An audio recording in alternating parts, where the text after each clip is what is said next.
Siapakah sebenarnya beliau ini? Kiai Raden As'ad lahir pada tahun 1897 Masehi di sebuah perkampungan dekat Masjidil Haram di Mekah. Nama kampung tersebut adalah Syi'ib Ali. Ayahnya bernama Raden Ibrahim atau yang lebih dikenal dengan KHR Syamsul Arifin, dan ibunya adalah Siti Maimunah. Silsilahnya, Kiai Raden As'ad adalah keturunan dari Bendoro Saud atau Tumenggong Tirtonegoro Bupati Sumeneb di kala tahun 1750 Masehi. Sedangkan Bendoro Saud adalah keturunan dari Pangeran Ketandur, yakni cucu dari Sunan Kudus. Kiai Raden As'ad adalah seorang pejuang yang membentuk barisan pejuang yang diberi nama Barisan Pelopor. Anggotanya adalah orang-orang dari daerah Situbondo, Bondowoso, Jember, Banyuwangi, dan Pulau Madura. Uniknya, Barisan Pelopor ini anggotanya tidak hanya dari para santri saja, tetapi juga dari kalangan penjahat yang dididik oleh Kiai Raden As'ad untuk memiliki jiwa nasionalisme dalam rangka membela negara. Beliau berjuang di masa pendudukan Belanda, pengusiran terhadap tentara Jepang, dan penumpasan gerakan 30 September yang didalangi oleh Partai Komunis Indonesia. Kiai As'ad juga berperan sebagai mediator berdirinya Jam'iyah Nahdlatul Ulama dan anggota dari Konstituante pada tahun 1957 sampai dengan 1959.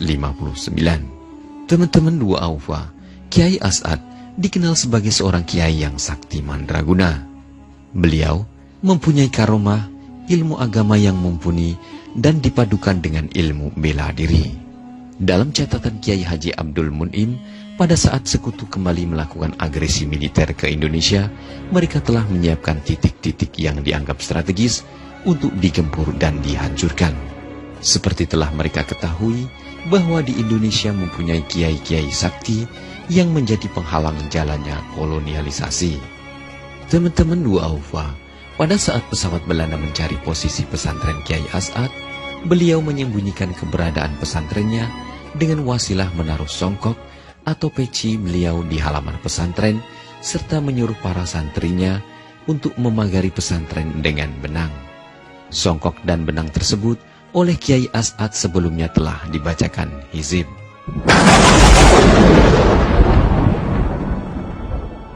Dan bisa ditebak, pesawat Belanda tidak bisa menemukan jejak keberadaan pesantren Kiai As'ad, dan tank-tank Belanda pun tidak mampu mendeteksi keberadaan pesantren tersebut.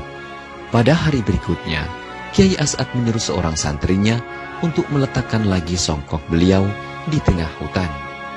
Kemudian, santri tersebut langsung membawa songkok dan meletakkannya di tengah hutan sesuai perintah Kiai As'ad. Benar saja, selang beberapa saat pesawat tempur Belanda kembali melacak keberadaan pesantren Kiai As'ad. Mereka melihat bangunan sebuah pesantren di tengah-tengah hutan tersebut. Akhirnya, Belanda menghancurkan pesantren tersebut dengan membombardir sampai luluh lantak. Keesokan harinya, seorang santri diperintah oleh Kiai As'ad untuk mengambil songkok yang kemarin diletakkan di tengah hutan. Sesampainya di tengah hutan, santri tersebut terkejut karena melihat kondisi di tengah hutan telah hancur porak-poranda karena dibombardir oleh Belanda. Santri tersebut bertambah heran lagi saat menemukan songkok Kiai As'ad masih utuh tanpa rusak sedikit pun.